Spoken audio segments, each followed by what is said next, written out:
Now we shall discuss today the amplification condition, which is known as the Parjar's law.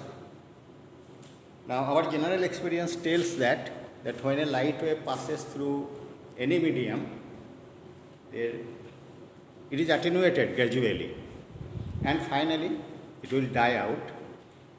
Now why it is attenuated? There are several causes, that is due to absorption, due to collision, due to scattering. So after traveling a few distance, the flux density will decrease and finally die out. Now we have to make certain devices, or what will be the conditions, so that when the light wave passes through a particular medium, then with distance their flux density should be increased so that we get the amplified version of the light. Now suppose for that we consider here two levels. One is the lower level with energy E0 with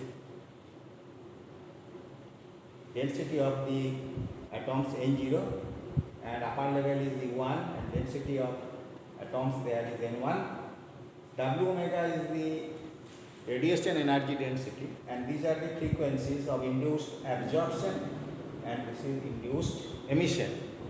We don't consider here the spontaneous emission, which takes place automatically from higher level to lower level, because the spontaneous emission does not take part in the amplification of the light, because due to their random phase and random polarization. Now let the frequency and a number density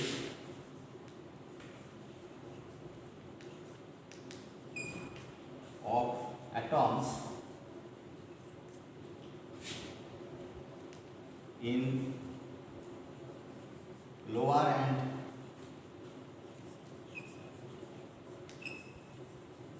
upper levels are, frequency is omega of the radiation field, N0 is the number density in the lower state and N1 is the number density in the upper state. Now the radiation is passing through the medium, so the atoms of the medium will absorb energy from the radiation field by this induced absorption and again come back to the radiation field through induced emission. So we have to calculate what will be the rate of change of energy density in the radiation field.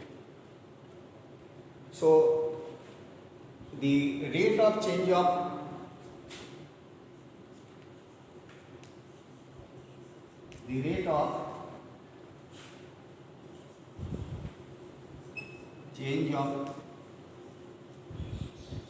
energy density in the radiation field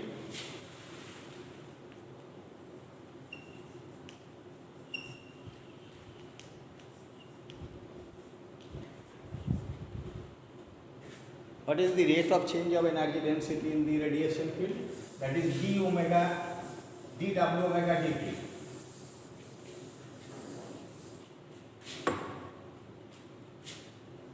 dw omega dt. This is the rate of change of spectral radiation density. That should be equal to, this is the number of transitions per unit time.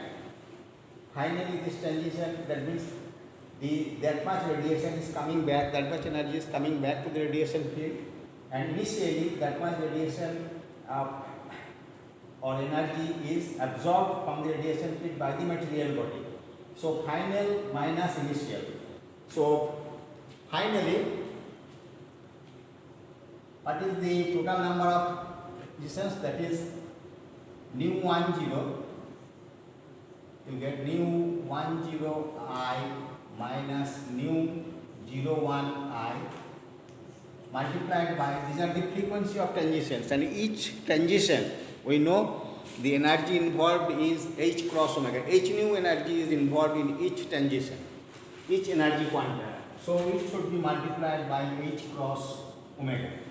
This is the rate of change of energy densities. Now if we substitute the values of nu 10 I and nu 10 in terms of the number densities, then we get dw omega dt, that is h cross omega. Because the induced conditions depends on the number density of the atoms as well as the spectral radiation density and the probability of transition. So here probability of transition is suppose B 1 to 0, B10 W omega into the energy number density of atoms, because it is going from lower level to higher level, minus this one, sorry, here it is N1, so it is coming from 1 to 0, N1. Similarly here also B01 probability of transition, spectral radiation density into N0.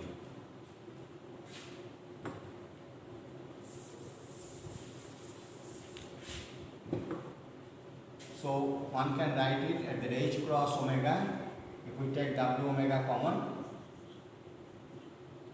then here we get B10 N1 minus B01 N0. Now, as we have seen in earlier lectures that at high temperature B10 is equal to B01. That means the probability of transitions in both the cases, if we consider same, if we consider that B10 is equal to B01, that is equal to B, then we get dw omega dt, that is equal to h cross omega w omega d n1 minus mg. Now here w omega is in this side,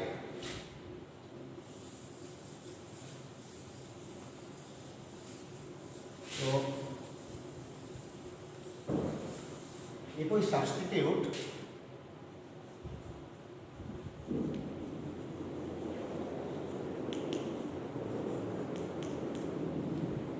the quantity, suppose alpha, that is equal to h cross omega b n1 minus n0 divided by the v. V is the velocity of the light in that medium. If we substitute the value of alpha is this one, then if we substitute here the value of alpha, then we get dw omega dt, that is equal to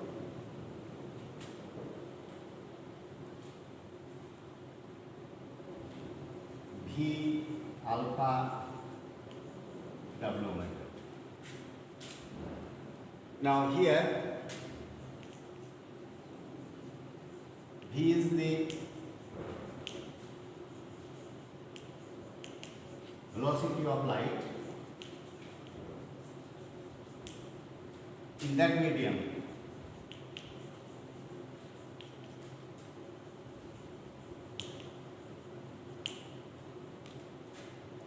Now, what will be the flux density of the radiation field?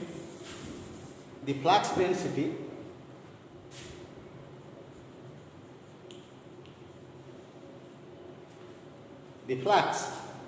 of the radiation field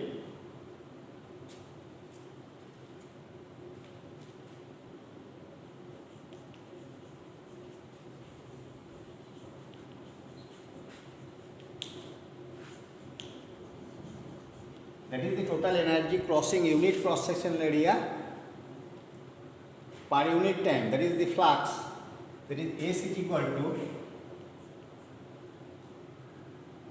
V into W omega. This is the energy density, energy per unit area. And if we consider a suppose a cylinder of unit cross sectional area, then in 1 second the length of the cylinder will be equal to V, is the velocity of the light, and energy density is W omega here. And the total energy confined in this cylinder will be equal to V into W omega. So this is the flux. Now, in terms of flux, if we write this equation, then it will be equal to ds dt. That will be equal to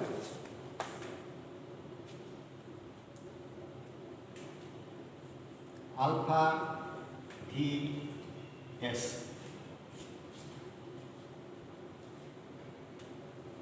Because if we substitute the S is equal to V into this is S, here if we multiply S by S and divide by S is a constant quantity, so S W omega, you get the S, so ds dt will be equal to S will come here into alpha S. So,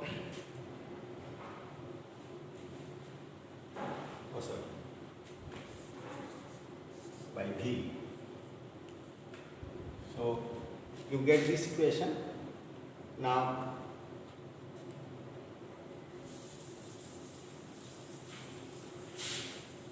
let the light is traveling through the medium along the z axis. The light is traveling through this medium along the z axis, suppose the z axis. If the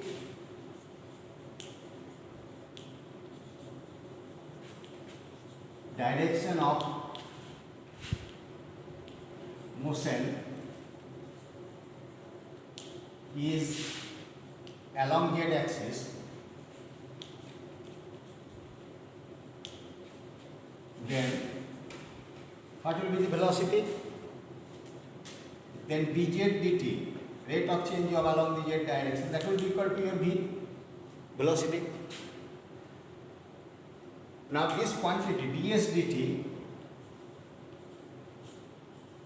we can write it as ds dz to dz dt, that is you get dz dt is V, so you get V ds dz, and that is equal to alpha Vs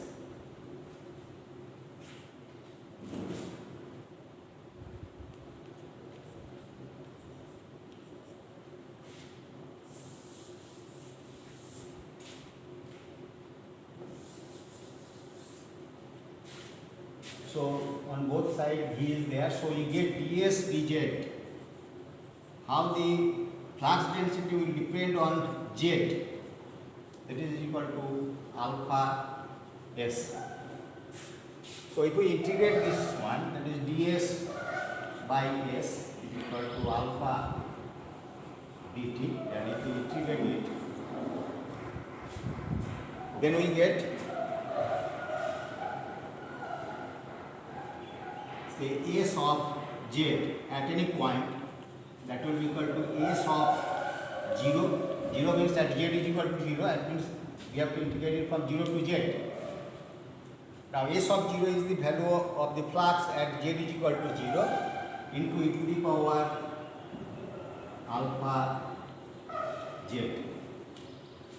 So this is the flux, how the flux and density varies with the distance, that is exponential dependence. So this is called the Barjat's law. The exponential dependence of the flux is called the Barjat's law.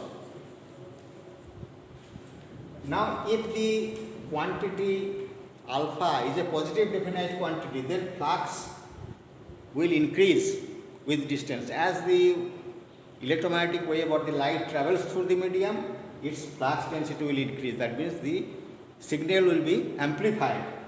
And if alpha is less than 0, then it will be attenuated and die out after a certain distance, as in the case of as in our general experience, that it will die out.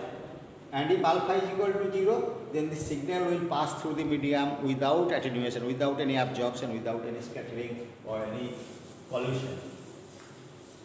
So here are three cases. In general,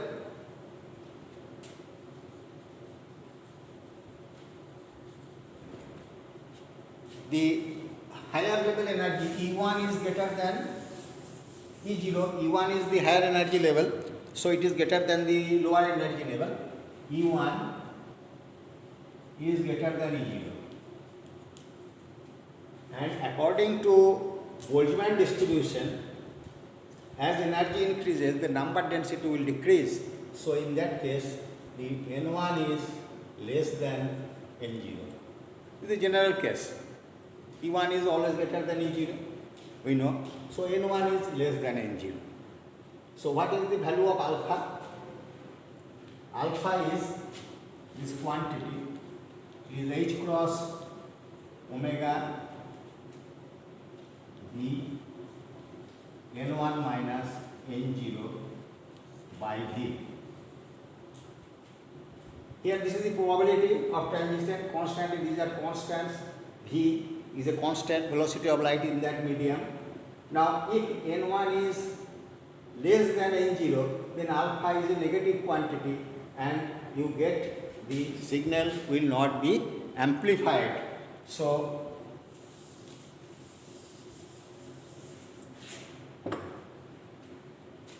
when alpha is less than 0, then no amplification.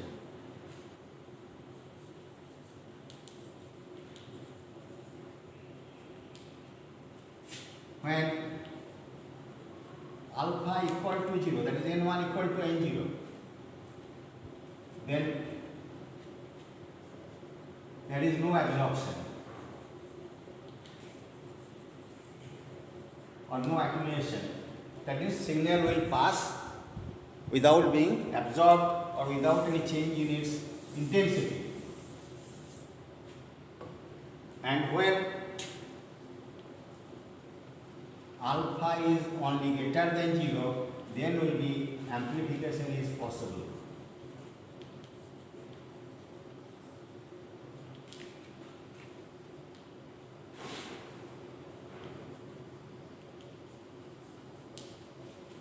Then the question is, how do we make the alpha greater than 0? To make alpha greater than 0, N1 should be greater than N0. That is, this is our higher energy level E1, where the number density is N1, lower E0, number density is N0. In general, according to Boltzmann distribution, N0 is greater than N1, always.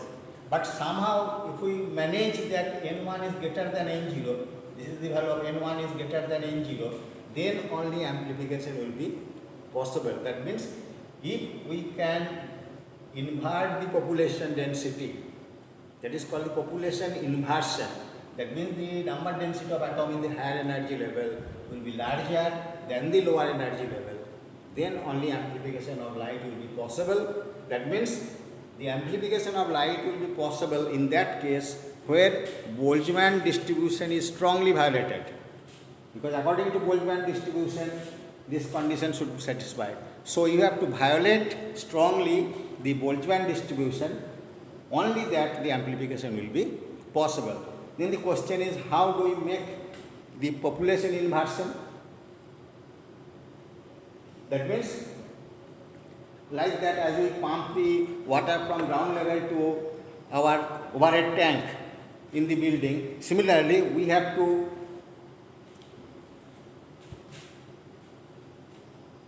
devise certain arrangement, make certain arrangement so that the pumping of the atoms will take place from lower level to higher level. That is called the optical pumping or the population inversion.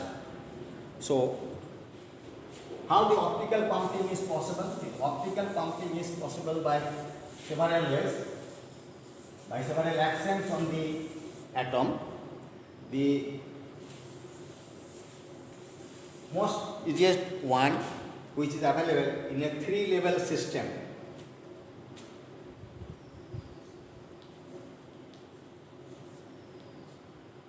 Optical pumping or say population inversion.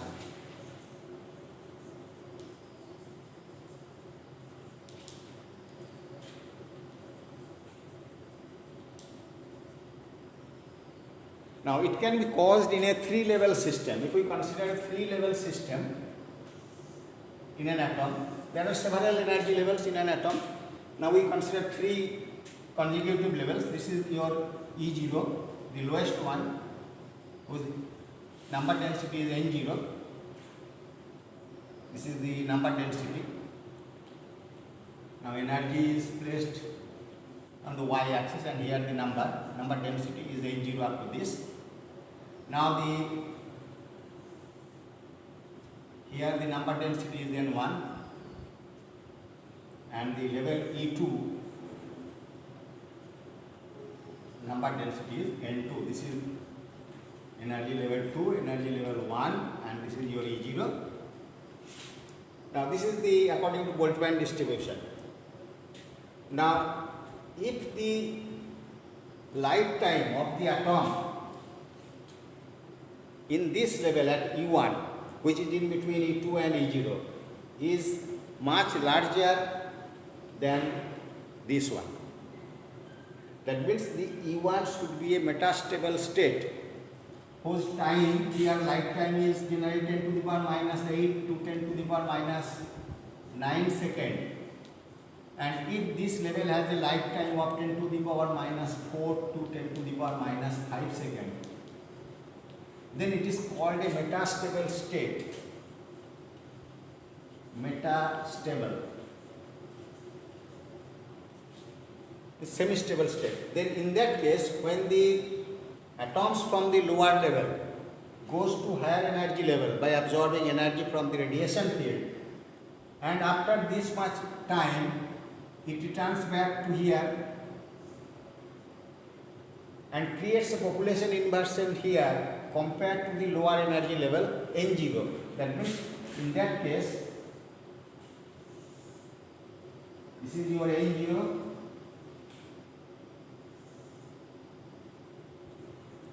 N1.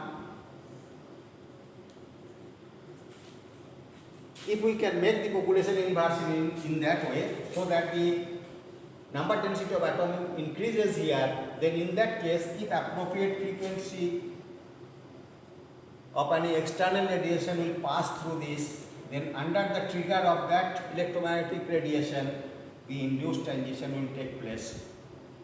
And in all these transitions, the radiations will be in the same phase and in the same polarization along with the external triggering radiation. It is triggered by the radiation of same frequency h nu. Then all the transitions will have the same polarization and same phase, and here you get a very amplified version of the light. So this population inversion can be easily made in a 3-level system. Also in the 2-level system one can make the population inversion. That is, in that case the laser will not operate in a continuous mode, in a pulsating mode. In a pulsed laser, 2-level systems are used. If we use the 2-level system, only these 2 levels, suppose it is a metastable state, then we have to pump the atoms from here to here very quickly.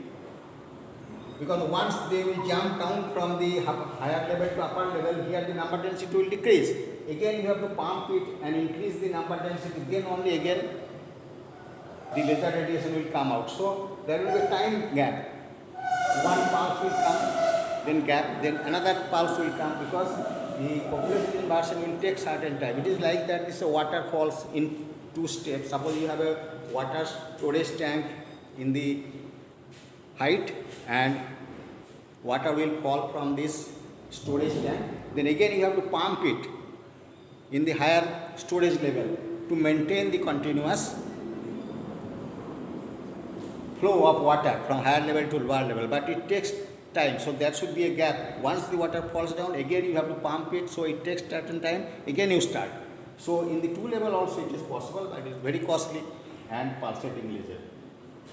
Now therefore in this 3 level system, to make population inversion, the middle one should be a metastable state, semi-stable. That means it's here the lifetime of the atoms is wide larger compared to the higher levels.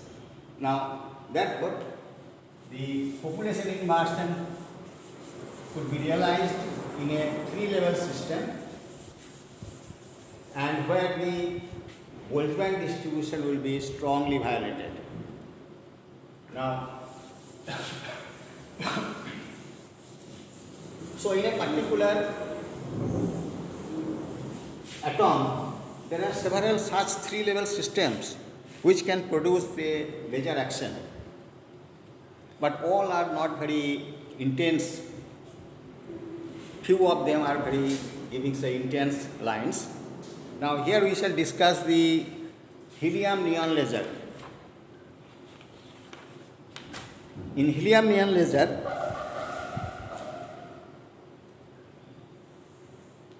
is a narrow glass tube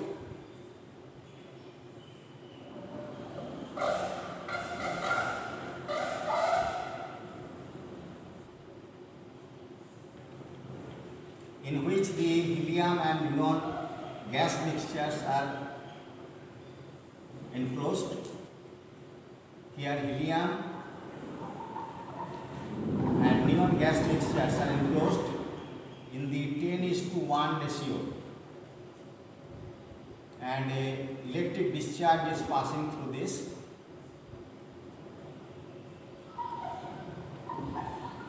To excite the helium atom, 4 kilovolt, and these two sides are coated with very hardly reflecting transparent materials of reflectivities of the order of 0.999, highly reflective, and this side is also coated with the reflecting material whose reflectivity is less than this one, so that you get laser radiation will come out through this window.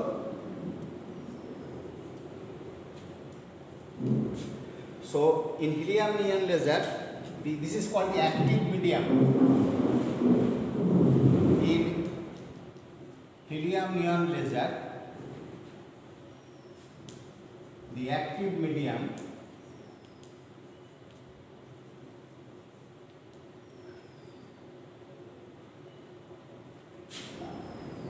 is a gas mixture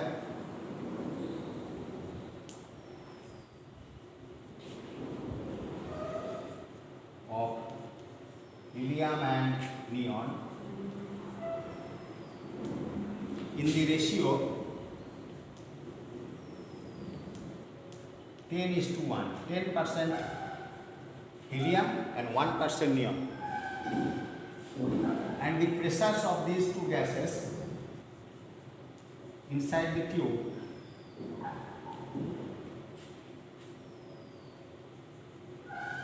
and pressures inside the tube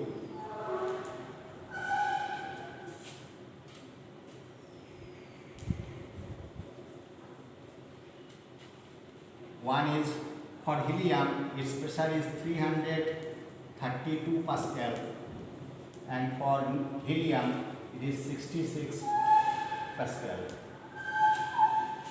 And a electric discharge, constant electric discharge of 4 kilovolt is passing through this gas mixture, and the two ends are coated with highly transparent material of reflectivity 0.999, almost 1, and it is slightly less than that, so that the laser radiation will come through this window.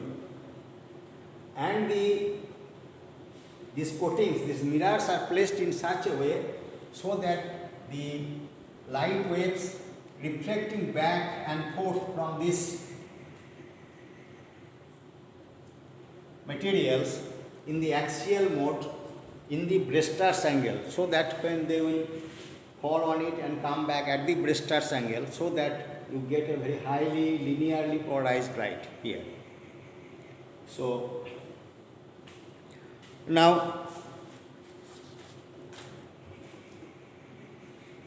so here the light falls on it at the Brestars angle.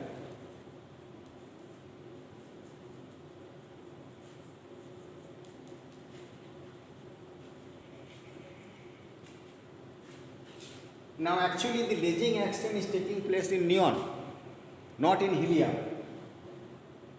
Helium plays the role of intermediary because neon is an inert gas with 10 electrons, so it is very tightly bound. It is very difficult to excite it. But helium, compared to it, can easily be excited to its higher energy levels. So when the electric discharge will pass through this gas mixture, the helium atom is excited. Now, there is an accidental coincidence between the 2s energy level of helium and 3s and 2s energy levels of neon. They are same. So due to this accidental coincidence, when the helium atom collides with the unexcited neon atom, the whole energy of the helium is transferred to neon, so that a population inversion is created in the 2s and 3s level of the neon compared to its 2p and 3p levels. Now, so helium, why not hydrogen? It is also very easier to excite it because there will be no coincidence of energy levels between hydrogen and helium. Only there is an accidental coincidence between 2s level and 2s and 3s levels of neon. That's why helium is considered here as an intermediary. So here you could draw the energy level diagram. So in neon atom there are 130 different transitions from which one can get the laser lights. But these are all not very intense beams. Out of these 130, only 3 are very intense. One is in the visible region and other 2 are in the infrared region. Now, if we draw the energy level diagram of the helium neon laser, then this is the ground state of helium, suppose.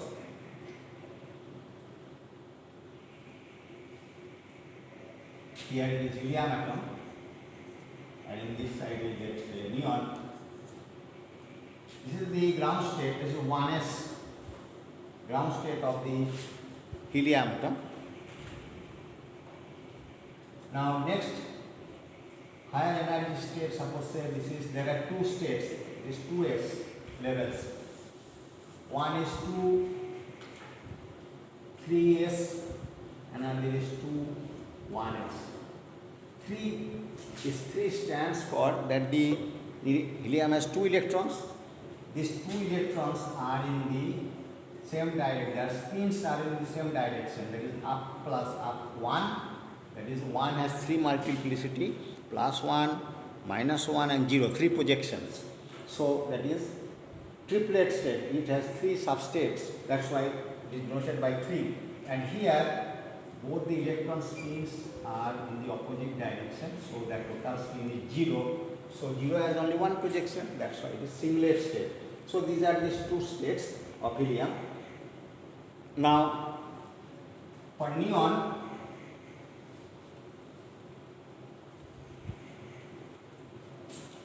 here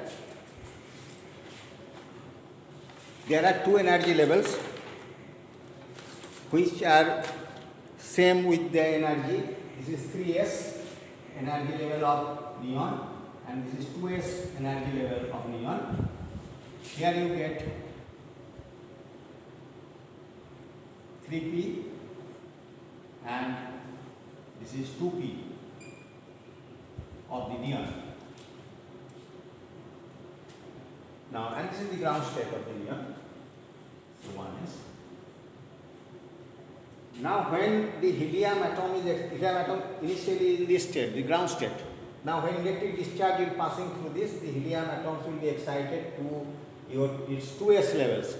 And the helium atom cannot jump from here to here, because this transition is forbidden according to quantum mechanical selection rules. Only those transitions are allowed for which the change in angular momentum is either +1 or -1.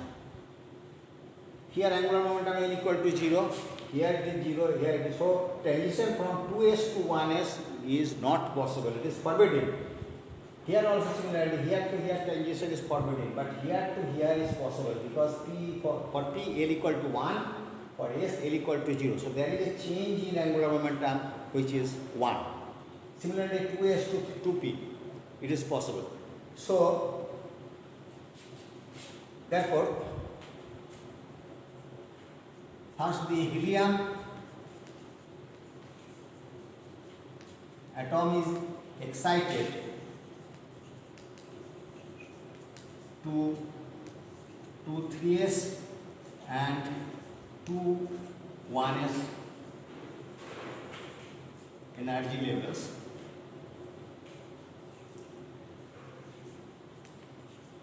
which are metastable.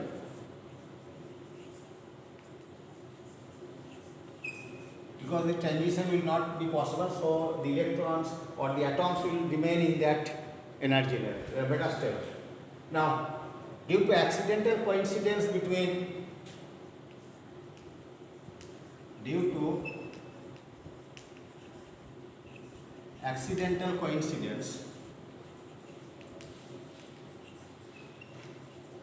between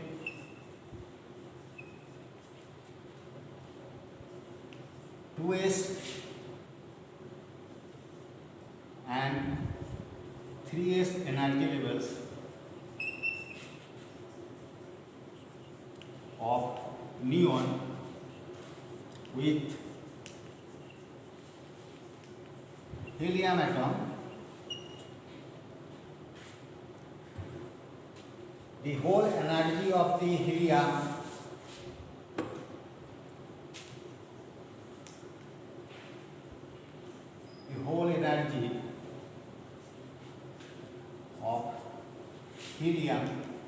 is transferred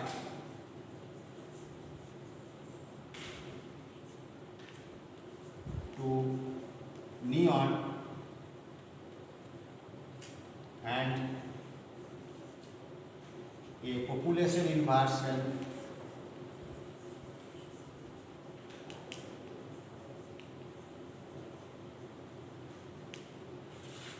is created in the 2s and 3s levels of neon compared to 2p and 3p levels, and a population inversion is created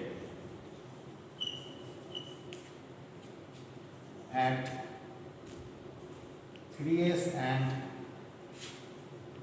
2s levels of neon compared to 3p and 2p levels. And under the action of the appropriate external radiation, the transition will take place from here to here.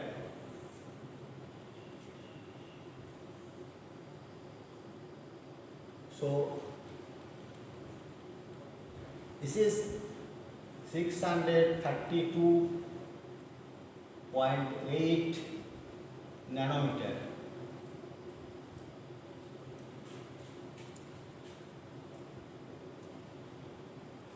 This is 1150 nanometer, and this is 3390 nanometer. So the wavelength here is in the infrared region, which we can observe the red light of the neon, and these two are in the infrared region, which human eye cannot detect. We could not observe it. Now, Therefore, this is the energy level diagram of the helium neon laser. Now, so this population inversion is created in these 2s and 3s levels compared to its 2p and 3p level, and the induced conditions which will take place, that will produce the laser lights. So the laser light which we observe from the helium neon laser is the very strong red light, that is 632.8 nanometer light. Okay. So this is the energy level diagram, how the helium neon laser acts or works. This is the basic principle, and others are the construction. So here also it remains in the 3s state actually, 3s, both the spins are parallel. Now here when it goes to 2s level, it has two states, one is called the triplet state, another is called the stringlet state, and their energy levels are same. That's why due to pollution the whole energy is transferred, because we know that when we put a tuning fork by fixing the length of the cord, then at a particular length the resonances are taking place, that means frequencies of the tuning fork and the thread matches. Similarly here also the resonances are taking place. Resonance means the maximum energy transferred between the two systems. That's why as they are same, that's why when at the collision resonance will take place and the maximum energy transfer will take place, and the whole energy will be transferred to the neon.